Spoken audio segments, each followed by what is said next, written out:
الله والحمد لله والصلاة والسلام على أشرف الأنبياء والمرسلين سيدنا محمد وعلى آله وصحبه ومن تبعهم بإحسان إلى يوم الدين وبعد السلام عليكم ورحمة الله وبركاته. Muli mga kapatid sa manampalatayang Islam, pinupuri natin ang Allah subhanahu wa ta'ala na tanging Panginoon at Diyos ng sanlibutan. Naway ang habag at pagpapala ay mapasa ating mahal na propeta na si Muhammad sallallahu alaihi wasallam, ganon din sa kanyang mga kasamahan at sa kanyang mga pamilya at sa lahat ng mga taong tumahak ng kanyang landas hanggang sa huling araw. Ngayon po mga kapatid ay tatalakayin po natin ang Aralin 3 na kung saan pag-aaralan po natin paano basahin ang Surah Al-Falaq. Ang ibig pong sabihin ng surah na ito ay ang chapter ng kabanata ang Bukang Liwayway. So inshallah sa nakagawian natin, babasahin natin ito 3 beses mga ganyan. Pagkatapos kukunin natin ang transliteration at ganon din yung maikling kahulugan nito sa wikang Tagalog. So, babasahin po natin mga kapatid. Surah Al-Falaq. A'udhu billahi minash shaitanir rajim. Bismillahirrahmanirrahim. Qul a'udhu birabbil falaq. Qul a'udhu birabbil falaq.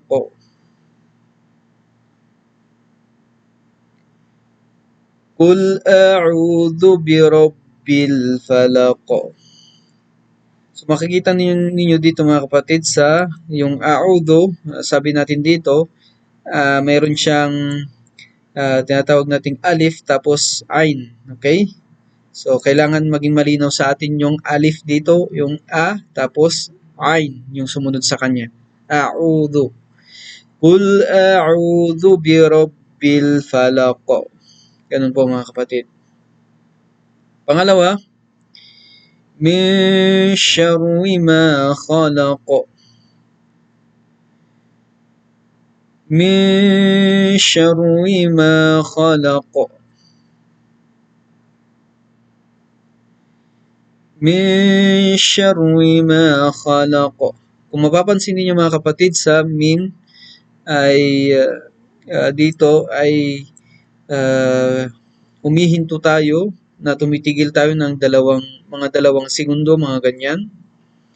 At yung pagbasa dito ay hindi siya totally na babasahin mo ng letra ng nun. So, para makuha mo yung tamang pagbasa dito, babasahin mo siya ng nun, tapos yung hangin ilalabas mo dito sa ilong mo. Ganun. Min syarri ma khalaq. Okay? Dito sa syarri ay mapapansin niyo dito ay meron siyang shadda, yung sinasabi natin na pagbasahin mo ay para mo siyang dinobling basahin na letra ng ra. Okay? Yung una sukun at yung pangalawa ay kasra. Okay? Syarri. Ganun. Syarri. So kalimitan na nagkakamali dito mga kapatid ay kapag binabasa nila ito ay hindi nila nilalagyan ng shadda. Kaya ang nangyayari min syarri. Ganun. Min syarri. Ganun yung pagbasa nila. So mali po yun. Kailangan syarri. Syarri. Okay? Yung ganun yung pagbasa. Min syarri ma khalaq. Okay? Min syarri ma khalaq. Ganyan. Okay? So ganun po yung pangalawa. Pangatlo, wa min syarri ghasiqin idha waqab. Wa min syarri ghasiqin idha waqab. Wa min syarri ghasiqin idha waqab. So dito rin sa wa min ay katulad ng ginawa natin dito sa una, huminto tayo. Yung pagbasa natin ay nilalabas natin yung hangin doon sa ilong natin habang binabasa natin ang nun. Okay? Ganun. Wami syarri. Dito sa syarri, ay ganun din, ay shadda siya, kaya ang pagbasa ay syarri. Okay? Syarri. Okay? Tapos, ghasiqin. Okay? Ghasiqin idha waqab. Yun. Ganun po yung pagbasa. Ulitin natin. Wa min syarri ghasiqin idha waqab. Yun po yung pangatlo. Pang-apat. Dito. Wa min syarri naffathati fil 'uqad. ومن شر النفاثات في العقد ومن شر النفاثات في العقد. So, ganun din sa wamin, katulad ng unang pagbasa natin. Tapos, ganun din sa syarri, parehas lang din sa mga naunang nakuha natin. Tapos dito, mapapansin ninyo, syarrin. Okay? Dito, syarri, tapos binasa natin yung dinikit natin kagad dun sa nun. Okay? Syarrin naffa. Ganon. Wa min syarrin. So, tumigil ulit tayo doon kasi nga shadda siya na nun. So, pagtigil doon ay 2 segundo ulit. Syarrin naffathati fil 'uqad. So, dito sa fa, meron siyang mad. Ganon din sa tha, meron siyang mad. Okay? Naffa. Ganon din sa fa, makikita ninyo na ito ay shadda rin siya. Kaya, yung nun at saka fa, 2 shadda yan. Okay? Nun, may shadda siya. Fa at saka nun. Okay? Nun at saka fa. So, ang pagbasa dyan ay kailangan mabasa ninyo ng yung una ay sukun at yung pangalawa ay fatha. Okay? Pangalawa ay fatha. So, ang pagbasa, wa min syarrin naffathati fil 'uqad. Yun. Ulitin natin. Wa min syarrin naffathati fil 'uqad. Okay? Yan po yung pang-apat. Pang-lima, wa min syarri hasidin idha hasad. Okay? Wa min syarri hasidin idha hasad. Wa min syarri hasidin idha hasad. So dito sa min, pares lang din sa nakuha natin. Dito, pangalawa, pangatlo, pang-apat. Tapos sa syarri, pares din. Shadda siya. Okay, dito sa hasidin. Okay, normal lang na pagbasa. Idha hasad. So, dito sa idha, meron siyang mad. Makikita nyo kaya habaan natin siya. Tapos hasad. Okay? So, ito po yung pagbasa ng tamang pagbasa ng Surah Al-Falaq. Okay? So, mapapansin niyo pag binabasa natin sa huling part ng mga verse na ito mula sa Surah Al-Falaq ay mayroon tayong tinatawag na yung batas ng kalkala sa huli. Okay? Ito yung parang nagbabounce yung pagbasa mo na kung saan para kang nagbabounce na basahin yung letra na nahuli. Okay? So, halimbawa dito, Qul a'udhu bi rabbil falaq. Yung ko sa huli niya, yun yung kalkala na tawag. Okay? So, inshallah malalaman din ninyo yun pag napag-aralan ninyo yung tajwid. Ano ba yung kalkala? So, may mga letra yan. So, yung qaf, ito yung mga letra ng kalkala. Okay?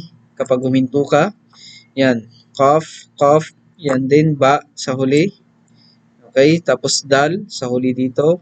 At yung dal din sa huli dito. Kaya ito, mga huli na ito, mayroon siyang kalkala sa salas. Ibig sabihin, nagbabounce yung basa mo sa letra na yan. Okay? So, halimbawa natin. Qul a'udhu bi rabbil falaq. Yung falaq. Falaq. Yun. Yung nagbabounce yung pagbasa mo dun sa qaf. Okay? Ganun din dito. Min syarri ma khalaq. Khalaq. Pansin nyo yung basa dun sa qaf. Sa letra ng qaf ay nagbabounce siya. Ganun din dito, wa min syarri ghasiqin idha waqab. Okay, waqab. Waqab. Waqab.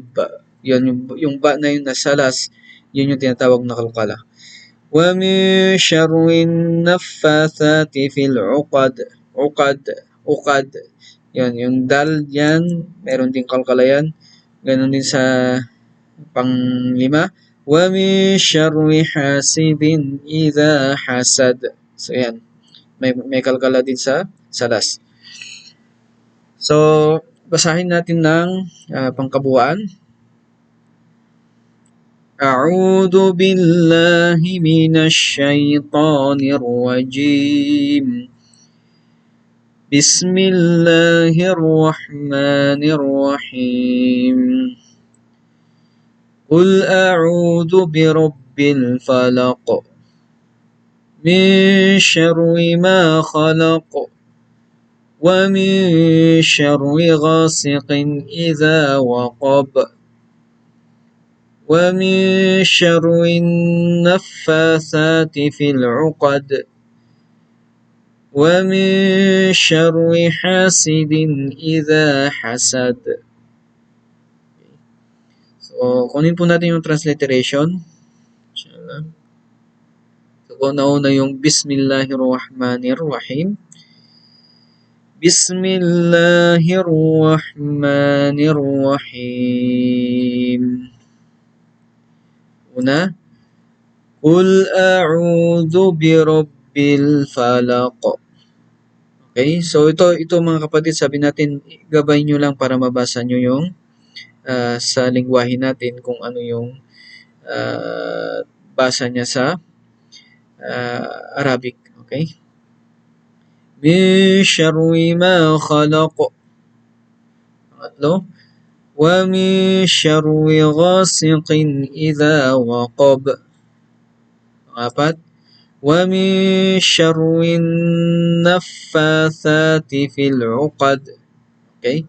So, dito mapasin nyo, naffa. Dito sa naffa, okay? So, nafa lang ang nilagay niya. Okay? So, dito mayroon siyang fa pa na isa dito. Letra ng F. Okay? Bali, doble na letra na F dito ang ilagay mo para mabasa mo siya ng tama. Mas tama. Wa min syarrin naffa. Ganon. Naffatha. So, dito rin sa. So, dalawang, ano yan, yung mahaba yan na may haba ng pagbasa dito. Okay? 2 segundo. Ganun din sa fa. Mahaba rin dyan. Naffathati fil uqad. Yun. Ganun po yung tamang pagbasa dyan. Okay? Dagdagan mo lang dito ng fa para mabasa mo siya ng mas tama. Number 5. Wa min syarri hasidin idha hasad. So, yan. So, mga kapatid, ay nabasa natin ito sa kung ano yung tamang pagbasa niya sa wika ng Arabic. Ang kahulugan naman niya ay inshallah kukunin natin. Ang ibig sabihin ng al-falaq ay ang bukang liwayway. Okay? Ang bukang liwayway. Sa una ay Qul a'udhu bi rabbil falaq. Sabihin mo, Propeta Muhammad, nagpapakupkup ako sa Allah, Panginoon ng bukang liwayway. So, ang Allah subhanahu wa ta'ala, siya yung tanging Panginoon ng bukang liwayway. So, kung mapapansin ninyo, mababasa din natin sa ibang mga sura, sa ibang mga verse, katulad ng Alhamdulillahi Rabbil Alamin, di ba? So, pinupuri natin ang Allah subhanahu wa ta'ala na Panginoon ng sangkatauhan o sanlibutan. Okay? So, dito rin, Panginoon ng uh, bukang liwayway. Okay? So, ito ay nangangahulugan lamang na ng Allah Subhanahu wa Ta'ala ay siya yung lumikha ng bukang liwayway at siya rin yung tagapagkontrol nito, tagapangontrol nito. Siya yung may hawak ng bagay na ito na kanyang nilikha. Okay? So, ang pagpapakupkup ay ito ay isang uri ng ibada o yung isang uri ng pagsamba kay Allah Subhanahu wa Ta'ala na kung saan hindi natin dapat na isagawa ang pagpapakupkup na ito sa iba pa maliban sa Kanya. So, yung pagpapakupkup ay tanging ina-address lang natin, inaalay lang natin kay Allah Subhanahu wa Ta'ala. Sa Kanya tayo nagpapakupkup. Okay? Okay? Na tanging Panginoon lamang ng bukang liwayway. Pangalawa, mula sa kasamaan ng kung ano ang kanyang nilikha. So tayo nagpapakupkup mula sa kasamaan ng kung ano ang kanyang nilikha. So may mga bagay mga kapatid na nilikha ng Allah Subhanahu wa Ta'ala na dapat tayong magpakupkup dito upang tayo ay maproteksyonan ng Allah Subhanahu wa Ta'ala. Hindi lingid sa atin na may mga bagay na nakakasama sa atin. So kung ganun ay sa Allah Subhanahu wa Ta'ala ang lumikha ng mga bagay na ito, pero hindi natin ina-address ng direkta na siya mismo yung gumawa nito. Okay? Hindi natin ina-address ng direkta na siya mismo yung gumawa ng kasamaan na ito. Okay? So ang kasamaan ay alam natin na tanging ang kasamaan ay na-address natin sa kanyang mga nilikha dahil nga ang lahat ng ginawa o ginagawa ng Allah Subhanahu wa Ta'ala ito ay lahat ay kabutihan. Okay? Ito ay lahat ay kabutihan. Kahit pa man na sa mata natin ay masama, pero ang kaakibat nito sa hikmah o sa wisdom ng Allah Subhanahu wa Ta'ala ay mayroong kabutihan na napapaloob dito. Okay? So, kung halimbawa mga kapatid, halimbawa na lang, si Iblis, di ba? O kaya ang demonyo na nilikha ng Allah Subhanahu wa Ta'ala, alam natin na nilikha ito ng Allah Subhanahu wa Ta'ala, pero itong demonyo na ito na nilikha ng Allah Subhanahu wa Ta'ala, alam natin na puro kasamaan yung kanyang ginagawa. Okay? Walang kabutihan na kanyang iniisip na gawin para sa mga tao na nilikha ng Allah Subhanahu wa Ta'ala. Subalit sa hikmah o sa wisdom ng Allah Subhanahu wa Ta'ala ay mayroong kabutihan dito. Ano 'yon? Nagkakaroon tayo ng tibay ng ating pananampalataya, ng tibay ng ating pagdidepende sa Allah Subhanahu wa Ta'ala. Okay? So alam natin na may mga na alam natin na itong mga bagay na ito ay mga pagsubok sa atin na nilalatag ng Allah Subhanahu wa Ta'ala sa atin. Okay?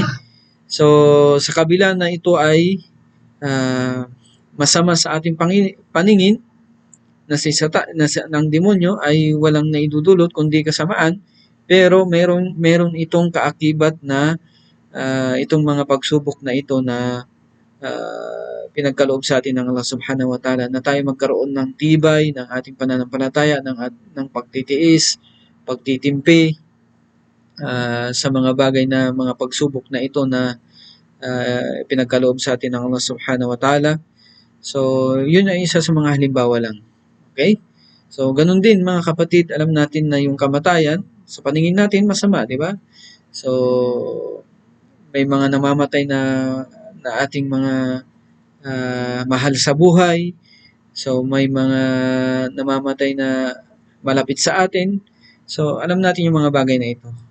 Na iniisip natin ito na masama, pero ah, ang ang naibibigay na lesson sa atin o turo sa atin ay para tayo ay magbalik loob kay Allah Subhanahu wa Ta'ala. Alam natin, maalala natin na mayroong kamatayan, maalala natin na tayo ay nilikha ng Allah at tayo ay magbabalik sa Kanya.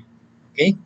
So yun ay so yung kasamaan ay hindi natin totally na ina-address kay Allah Subhanahu wa Ta'ala. Kaya nga ang Propeta Muhammad sallallahu alaihi wasallam, isa sa kanyang mga sinasabi ay wasyarru laysa ilayk. Ang kasamaan ay hindi ina-address sa iyo, mula sa iyo.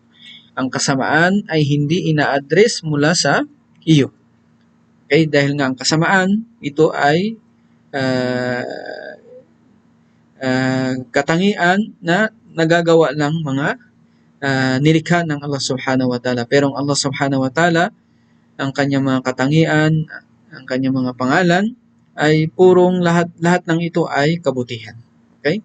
So naway iyon po ay naging mabuti, naging malinaw po sa atin. Okay, number 3, at mula sa kasamaan ng pagsapit ng dilim kapag ito ay lumalaganap. Okay? At mula sa kasamaan ng pagsapit ng dilim kapag ito ay lumalaganap. So, tayo po ay nagpapakupkop mula sa pagsapit ng dilim. Okay? Okay, ito yung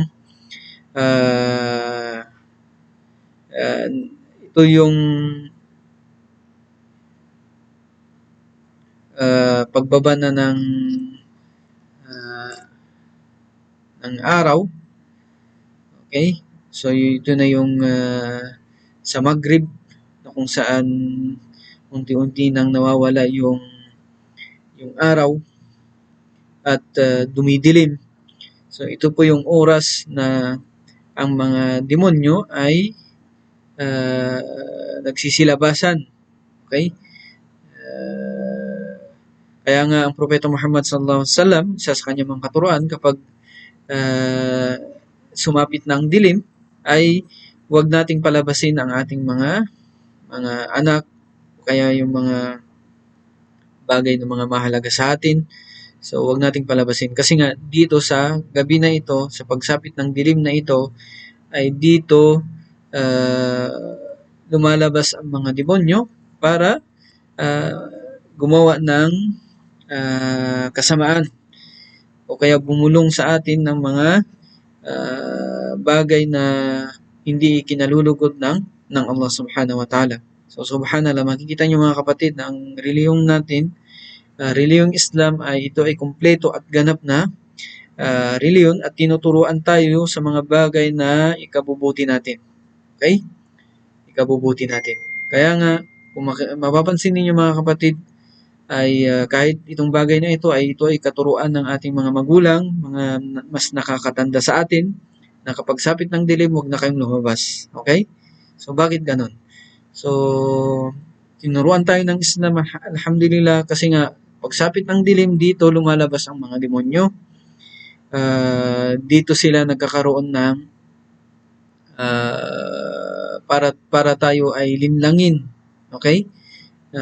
Sa mga bagay. Kaya nga, ganun din, mapapansin nyo, kapag nagkaroon ng curfew, ay ginagawa nila ito sa gabi.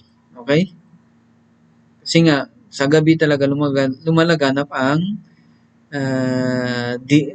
ang dilim, ganun din ang kasamaan na ginagawa ng mga tao dahil nga sa bulong ng mga demonyo sa kanila. So, kaya alhamdulillah, tinuruan tayo ng Islam sa mga bagay na ikabubuti natin dito sa mundo, lalong-lalo na sa kabilang buhay. Number 4, mula sa kasamaan ng mga nagbubulong na nagpapabaya mula sa kanyang pagbubulong. So ito po mga kapatid, ito yung pagbubulong na ginagawa ng mga mangkukulam kapag sila ay gumawa ng kanilang pagkukulang. Okay? So dito po tayo nagpapakupkup. So makikita po ninyo na ang sura Al-Falaq, ito ay ginagamit din natin sa kapag may mga bagay na nangyayari sa atin, katulad na lang ng pangkukulam, ay ginagamit natin ito bilang ruqya. Okay, tinatawag nating ruqya, nababasahin natin, binabasa natin ito sa umaga, ganun din sa hapon bago matulog, binabasa rin natin ito. At ito yung kumbaga nakasanayan din ng Propeta Muhammad sallallahu alaihi wasallam na kanyang binabasa. Okay? So kapag may mga mangyayaring masama kay Propeta Muhammad sallallahu alaihi wasallam o kaya mga bagay na katulad nito, pangkukulam, mga ganon, ito yung parati niyang binabasa para gamutin niya ang kanyang sarili. Okay? So mula sa kasamaan ng mga nagbubulong na nagpapabaya mula sa kanyang pagbubulong. Okay? Pagkatapos number 5, dito mga kapatid, number 5 at saka number 6, ito po ay maling transliteration na ilagay dito. Okay? So itong number 5 at saka number 6, ang alam ko dito, ito yung nauna nating nakuha sa surah Aralin dito. Okay? So makita nyo, number 5 at saka number 6. So ito yan, naulit nilang nilagay. Okay? So kaya dito sa number 5, at mula sa wa min syarri hasidin idha hasad, at mula sa kasamaan ng nainggit. Okay? Ng taong nainggit kapag siya ay nainggit. Okay? Kapag siya ay nainggit. So tayo nagpapakupkup mula sa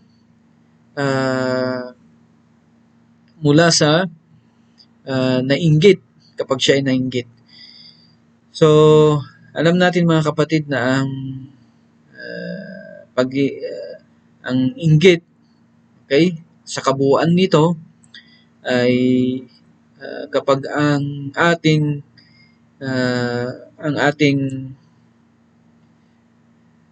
naging intention dito ay para apakan ang iba o kaya kunin ang karapatan ng iba, so ito ay inggit na ang maidudulot sa atin ay kasamaan o kaya inggit na hindi nilulugod ng Allah subhanahu wa ta'ala. Bagkus ito ay kanyang kinasusuklaman na inggit, na kapag ito ay inggit na kung saan may inapakan kang iba o kaya gusto mong makuha yung karapatan ng iba, okay?